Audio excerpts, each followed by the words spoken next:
Oke, assalamualaikum warahmatullahi wabarakatuh. Ketemu lagi dengan saya.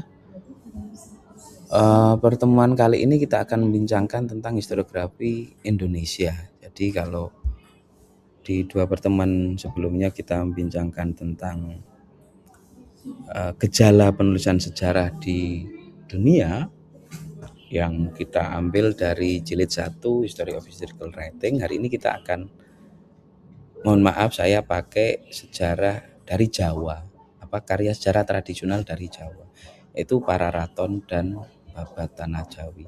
Sebenarnya ada, cuman saya tidak punya file PDF-nya. Di lab itu ada sejarah Melayu. Nah, setelah kita ngomong Pararaton serta Babat Tanah Jawi, kita akan membincangkan tulisan yang cukup keren ini. Tulisan The Role of Structural Organization and Myth in Japanese Historiography. So, ini Pararaton versi terjemahan. Ada banyak terjemahan teman-teman. Jadi dalam kajian filologi ada istilahnya corpus unicus. Corpus unicus itu manuskrip yang hanya ada di satu tempat itu dan tidak ada yang lain. We have to realize that in the past orang belum punya fotokopian, belum ada Gutenberg yang nemuin fotokopi itu, maka adanya budaya penyalinan. Babat Cirebon misal, kamu kalau buka kastara.perpusna.gov.id ada banyak sekali versi, enggak banyak sekali sih kalau yang di Kastara, cuma ada 3 kalau tidak keliru, Babat Cirebon itu yang ada di Kastara. Yang ada di seluruh dunia lebih banyak lagi. Itu baru 1 judul manuskrip. Aku enggak tahu apakah Pararaton atau Katuturani Roken Angrok ini hanya ada 1 corpus unicus saja, atau dia sudah dikopi, sudah kan Pararaton itu tidak ditulis ketika waktu itu, tapi dia sifatnya post factum, dia ditulis setelah peristiwa tentu saja. Nah dari situ kamu ketika kemana-mana, misal kamu nanti sudah lulus, kamu mau ngomongin Pararaton, kamu bawa ini, kamu akan ditanyai, ini naskah yang diterjemahkan dari naskah yang mana, kayak gitu. Kalau Pararaton tidak hanya 1, karena ada Brandes, ada Brandes kalau enggak keliru ya, Pararaton yang Oke. Nah di Pararaton ini teman-teman, bahasanya enak banget, walaupun toh itu ejaannya ejaan lama. Ini ditulis oleh R. Pitono kalau enggak keliru ya. Saya enggak ada covernya ini. Yang nerjemahkan ini loh. Karena di depan, bagian depan ini dikatakan Ken Angrok itu orang Sumber Pucung di sini. Nah ini dia.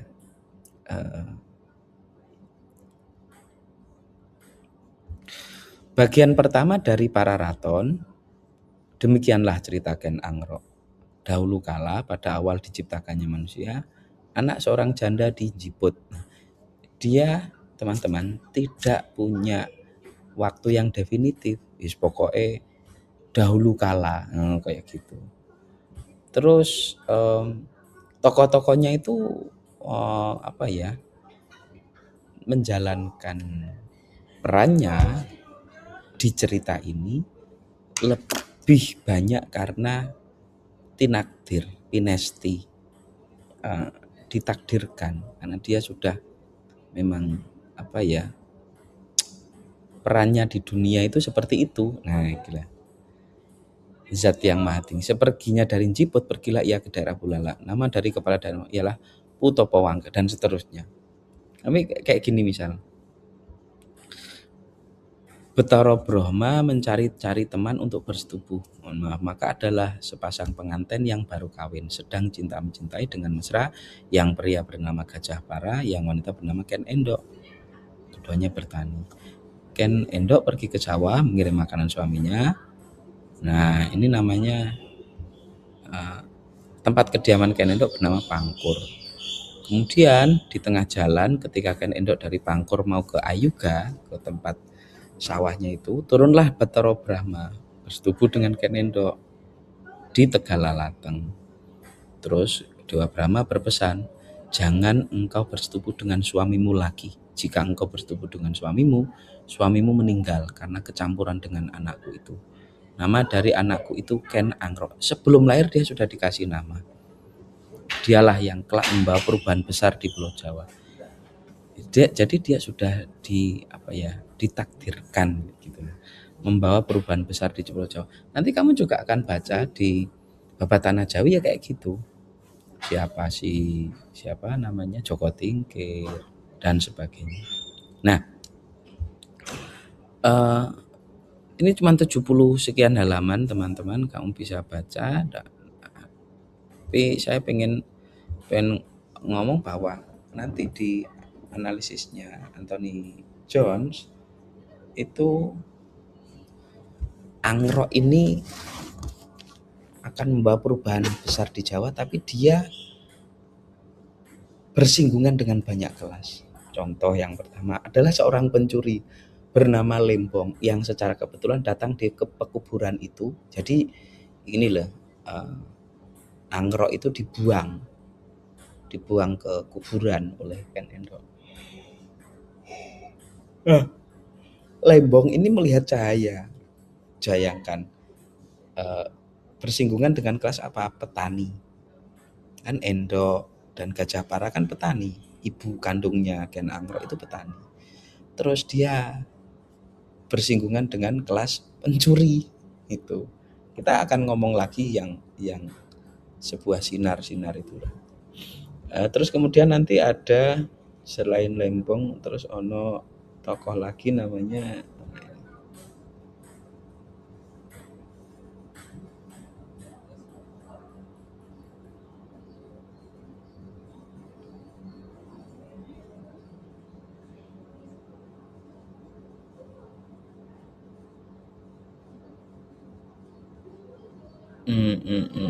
Nah ini Bango Samparan, penjudi lagi, tadi pencuri ya, sekarang penjudi dari Karuman, bernama Bango Samparan. Kala berjudi di Karuman, ditagih tidak dapat membayar, pergilah Bango Samparan dari Karuman bertapa di Rabut Jalu. Nah kemudian dia mendengar suara tanpa rupa, adalah anak saya yang akan melunasi utangmu bernama Ken Angro. Nah kemudian Angro bersinggungan, tadi sudah Lembong, Endok, terus kemudian Bango Samparan, penjudi. Terus lagi nih Bango Samparan, Gendok Buntu, Tirtaya, anak dari Tuan Buyut Bini Sepuh, Sagenggeng. Nah ini dia Tuan Tita dengan lalu berdiamlah dia di rumah Tuan saya. Tak ada pertentangan. Tuan Tita ingin belajar membaca, bergerak ke tempat pendeta sekarang. Pendeta di Sagenggeng, menghamba, diajar membaca dan seterusnya. Kemudian pencuri, penjudi, petani, pendeta. Terus kemudian adalah pendeta itu memiliki sebuah kebun. Nah iki kan guru janggan itu tadi. Dari kepalanya keluar kelelawar itu. Terus menggembala dengan Tuan Tita, ia membuat pedukuhan kecil, pencari tua di hutan milik penduduk. Dia mempunyai seorang anak perempuan cantik, oleh karena gadis diperkosa di tengah hutan. Ya pencari tua dan seterusnya. Dia akan bersinggungan dengan banyak kelas. Ini dibahas oleh Anthony Jones itu. Dan cerita ini kemudian punya struktur apa ya, struktur bahwa ingin menggambarkan Angro itu mungkin ya siapa dan seterusnya, itu nanti bisa kamu baca. Saya ingin ajak kamu untuk melihat berbagai kelas, berbagai profesi yang disebutkan di sini. Ini lagi adalah seorang penangkap burung. Pada waktu itu ia merampok seorang penangkap burung. Lalu ia pergi ke Rabot Katu. Heranlah ia nah, penangkap burung, terus prajurit, ono pendeta, dan seterusnya. Ini cerita-cerita kecil tapi unik gitu loh. Dan pertanyaannya Anthony Jones itu, mengapa kok anggrek itu digambarkan di awal-awal itu bertemu dengan kelas A, kelas B. Kelas itu maksudnya kayak kelas sosial atau profesi yang macam-macam. Ini penghulu desa dan seterusnya. Artinya Ken Anggrek itu mau digambarkan yang seperti apa oleh pujangga istana ini.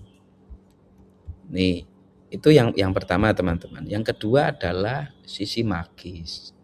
Jadi sisi magis itu menurut beberapa sejarawan itu wordless fairy tales. Jadi dia dongeng yang tak ada maknanya kayak gitu.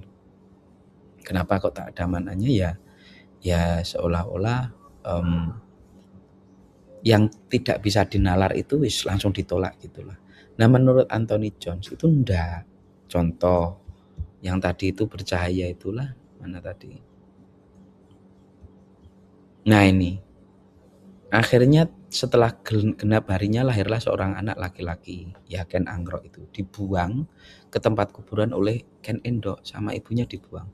Adalah seorang pencuri bernama Lembong yang secara kebetulan datang di pekuburan itu dan melihat sebuah sinar cahaya. Didekati oleh Lembong, mendengar anak-anak didekati oleh Lembong. Benar, yang bersinar adalah anak yang menangis itu. Teman-teman mungkin struktur bercahaya ini jamak ya, kayak babat bonang kalau enggak keliru ya, atau babat demak ya. Ya Giri waktu di Ngampel, Giri kan dari Palembang, Sunan Giri maksudnya dari Palembang sama adiknya si Husain atau siapa diceritakan seperti itu kan numpang kapal pedagang sampai ke Ngampel Dento. Nah, kemudian di sana di belajar gitu loh. Nah, suatu malam itu Sunan Ampel melihat seorang anak yang tubuhnya bercahaya gitu loh. Terus sarungnya dibundeli. Terus paginya ditanyai, siapa yang sarungnya ada bundelnya? Terus angkat tangan si Giri itu. Kalau secara lisan saya diceritani seperti itu. Atau nanti kamu di bagian mana ya? Yang bercahaya itu.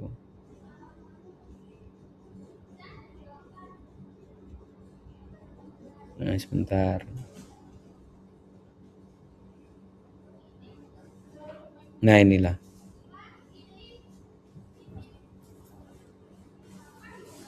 Ini. Nah, iki loh. Demikianlah kata Pupurwo, sedangkan anakku Pupurwo itu ayahnya Ken Dedes. Nah, kemudian Ken Dedes itu diculik lah. Hai orang yang melarikan anak, dia Supoto. Supoto itu menyumpahi lah, semoga tidak langsung mengenyam kenikmatan. Matilah dia dibunuh dengan keris. Demikian juga orang-orang Ponowijen.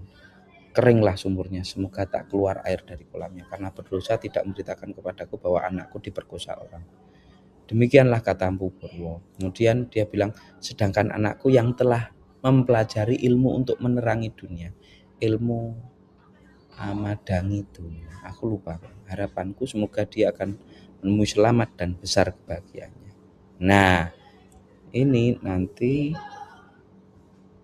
sebentar. Nah ini dah. Setibanya di taman, Ken Dedes turun dari kereta. Kebetulan dengan takdir dewa, terbukalah pahanya sampai ke bagian pusatnya, lalu tampak bersinar oleh Ken Arok kecantikannya yang murni. Tak ada yang menyamai cantiknya. Jatuh cintalah Ken Arok, tak tahu apa yang diperbuatnya. Sepulang Ken Arok dari tempat bercengkrama, Ken Arok memberitahu kepada pendeta Logawe, Bopo pendeta adalah seorang wanita yang pusatnya mengeluarkan cahaya. Apakah tandanya wanita begitu tanda baik atau buruk? Terus siapa itu anakku? Ada seorang wanita yang tampak bagian pusatnya olehku Bapa. Anakku, jika ada wanita serupa itu namanya Sri Nareswari, wanita paling utama anakku. Meskipun orang hina kalau mengambil wanita itu sebagai istrinya, maka ia akan jadi raja besar. Jadi si Ken Dedes itu belajar ilmu Amadangi Bumi atau apa saya lupa, naskah bahasa aslinya yo. Terus memancarlah itu sih, memancarlah pusatnya sehingga dia disebut Nareswari. Nah ini cahaya ketemu cahaya kan. Ken Arok itu eh, apa? Waktu bayi dia ditemu lembong itu bercahaya dan seterusnya. Nah ini maknanya apa? Ini juga ada yang mengkaji itu guys. Jadi ini bukan wordless fairy tales. Oke ya. Ya ini kita ngomongin para Hartono. Kamu baca lah. Itu cuman 47 halaman. Satu kali ngopi selesai. Mana ngopi malah. Nah kalau ini babat Tanah Jawi ini juga ya kamu perlu baca lah. Hampir sama dengan ya enggak sama sih, tapi strukturnya kayak apa-apa yang disampaikan itu mana ini kok lemot. Bahasa Jawa teman-teman.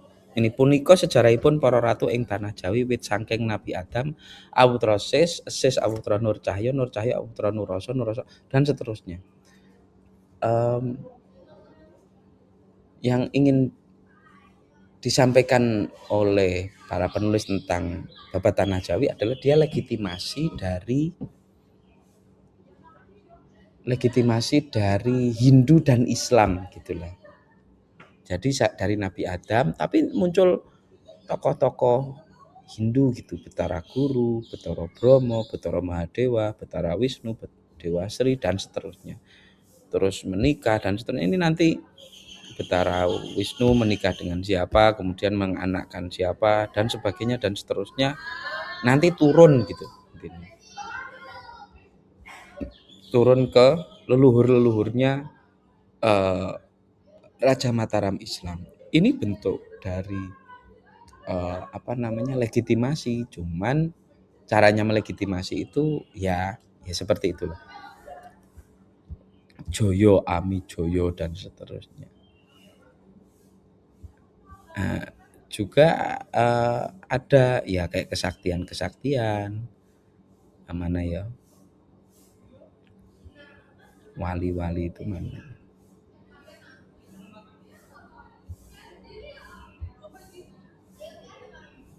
Nah ini dia.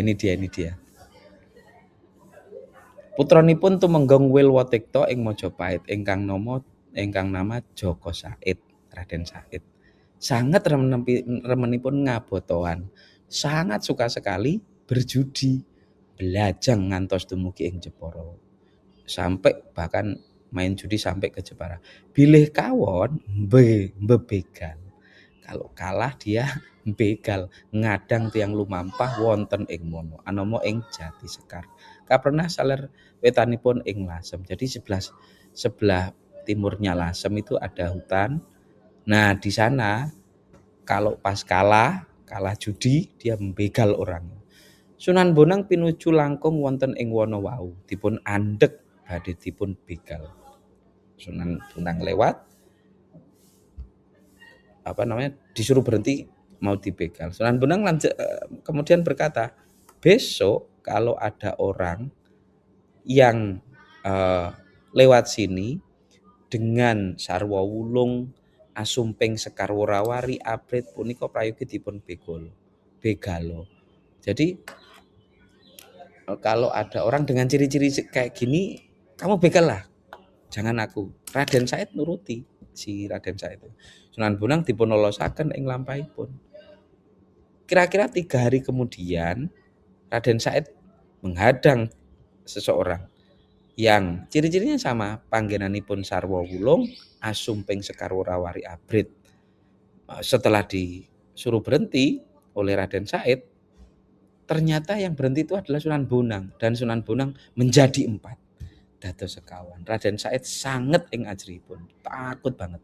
Lajeng tobat mantoni nggenipun nglampahi padha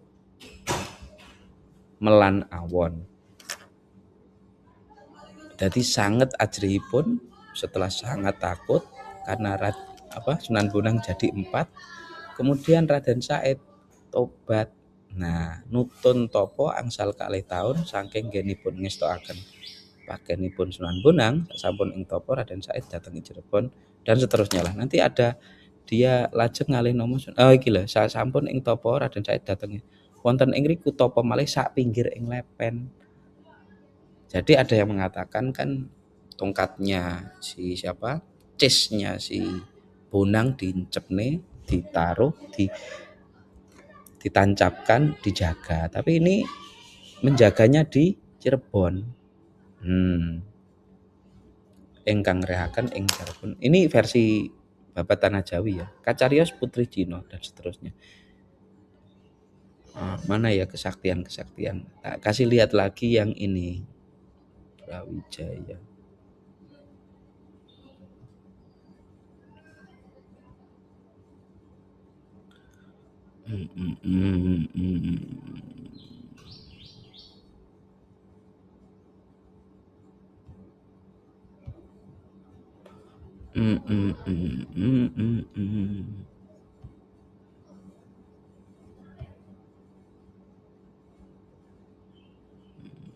Bentar ya teman-teman.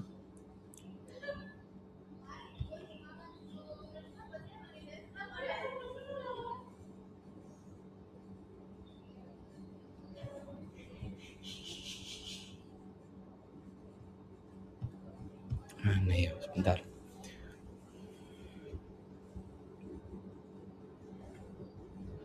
Ini juga agak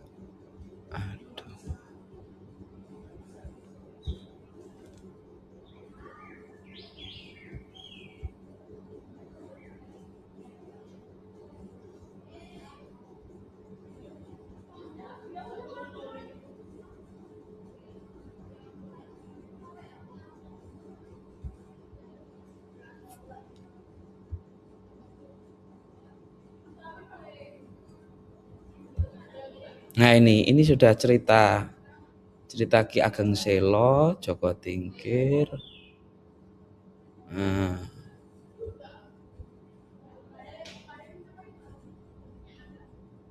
Lah ini.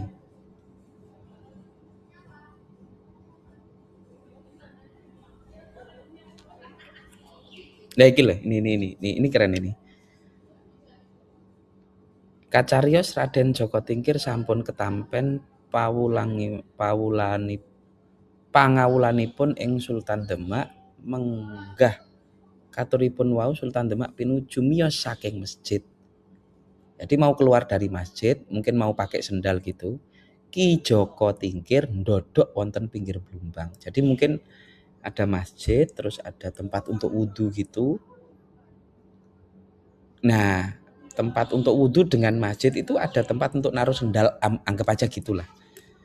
Nah, Trenggono itu mau lewat. Terus badhe sumingkir mboten saged. Ini Joko Tingkir itu mau pergi itu ndak bisa, ndodok di situ. Ngelompati ing blumbang sarwi mungkur. Oh, kamu bayangkan, melompati kolam tapi mundur. Lompat maju aja belum tentu bisa. Ini mundur. Lompat maju kan harus ancang-ancang. Sultan Demak sarang ningali sak langkung kaget sarta ndangu. Ki Joko matur, yen ponakannya kapenakipun Kyai Ganjur. Ki Joko lajeng kapundhut sarta kaabdekaken Kanjeng Sultan sak langkung asih dateng Ki Joko Tingkir amargi warninipun bagus sarta nglangkungi kadigdayanipun. Udah ganteng, sakti lagi dan seterusnya. Ini juga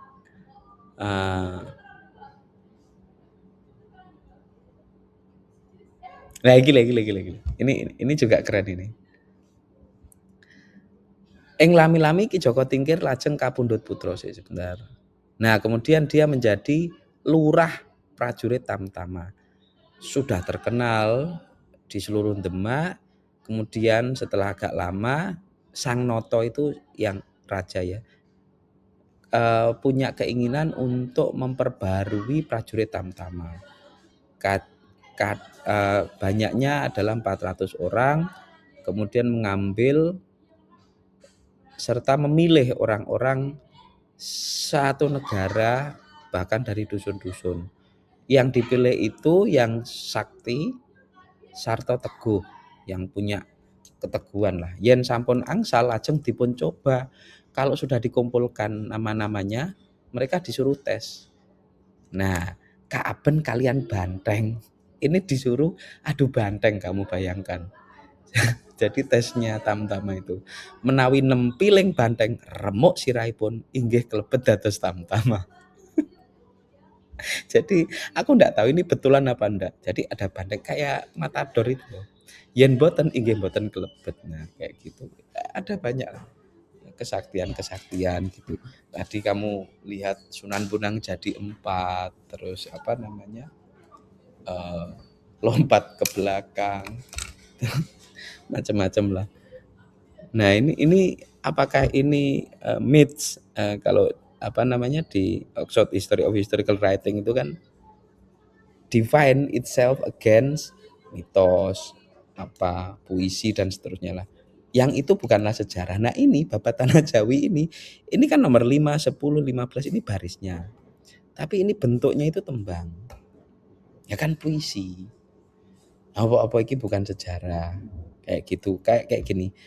Kacariyos wonten tiyang ing Kedu Pingit. Di daerah Jawa Tengah itu ada daerah Magelang apa Temanggung ono Pingit. Anama Ki Dadung Awuk.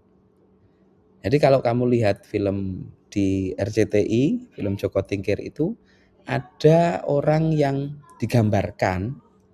Ini kan versi Babat Tanah Jawi ya, kamu juga perlu baca Babat Joko Tingkir yang Nancy Florida itu. Dadung Awuk itu kalau di gambaran sinetron RCTI itu gemuk, terus agak lucu gitu, tapi sakti dia. Nah, ini warnini pun mboten prayogi. Jadi wajahnya ndak ganteng, jelek lah. Nanging sampun kumuk ing teguhipun, tapi sudah terkenal dia punya apa nasionalisme lah atau patriotisme kayak gitu. Ki Dadung Awuk wau lajeng dateng ing Demak. Sumedya lumebet prajurit Tamtama. Sareng katuring Raden Joko Tingkir nuntun katimbalan dateng ing arsanipun Raden Joko Tingkir. Terus sareng ningali sanget nggenipun boten remen. Ini loh. Ini kan diskriminatif ini teman-teman. Ini informasi tambahan. Jadi Joko Tingkir itu kan ganteng. Terus dia digdaya apa namanya sakti. Tapi Dadung Awuk itu sakti tapi tidak ganteng.